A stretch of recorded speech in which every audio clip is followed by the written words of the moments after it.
Alors, donc, je m'appelle Stéphanie, j'habite dans l'Ain et j'ai 39 ans. J'étais un peu perdue, j'avais un travail, ça se passait mal. Je me suis posé beaucoup de questions. J'étais pas bien, limite déprimée. Et je me demandais ce que j'allais faire de mon futur.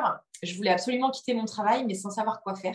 Alors j'avais déjà fait un bilan de compétences il y a environ 15 ans, qui était quand même très scolaire. C'est toujours des cases à cocher, c'est pas très ludique, on va dire. Du coup, j'ai hésité aujourd'hui à en refaire un. Et du coup, quand je suis tombée sur trouver sa mission de vie et écouter sa petite voix, ça a été une évidence pour moi. Ça m'a parlé tout de suite. Puis j'ai regardé un petit peu comment c'était fait, le contenu, les avis. Et là, je me suis dit, enfin, je trouve un bilan de compétences justement qui est plutôt ludique et qui servira pas que pour la vie professionnelle, mais aussi personnelle, parce que c'est vraiment un travail sur moi et c'est pas que le bilan de compétences où on se dit je coche mes cases, voilà, j'ai telle et telle qualité, j'ai tel défaut, je peux travailler dans l'administratif ou travailler, voilà, c'est beaucoup plus que ça. Il y a plein d'ateliers à faire.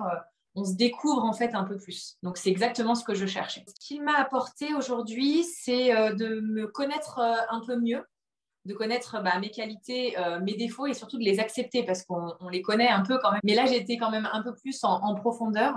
Et surtout, maintenant, j'écoute un peu plus mon intuition. Alors oui, j'ai plus confiance en moi. Tout était intéressant en fin de compte. Donc, mais oui, les preuves scientifiques. Enfin, moi, en plus, je suis très penchée sur tout ce qui touche au bien-être et à la spiritualité.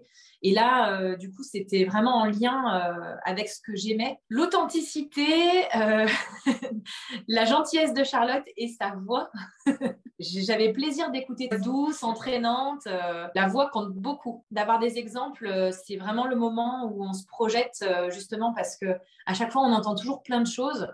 Mais on se dit toujours, oui, mais bon, elle a fait ça, elle a fait ça. Là, c'était vraiment concret. Ah, les exercices, j'adorais. C'était tellement ludique, comme je disais.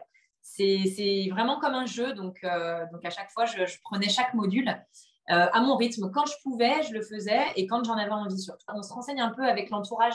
Donc ça, c'est vrai que c'est important, c'est mieux que de cocher des cases. Alors, il y avait le Slack, ça c'était très bien pour échanger un peu avec les personnes, ça pouvait donner des idées. Alors, grâce au bilan de compétences, je me suis aperçue que j'avais besoin vraiment de faire quelque chose qui a du sens pour moi. Je ne veux pas continuer à faire un travail juste alimentaire. J'ai vraiment besoin que ça ait du sens. Ce que j'aimais aujourd'hui, c'était tout ce qui touche au bien-être. Ça, c'est une évidence.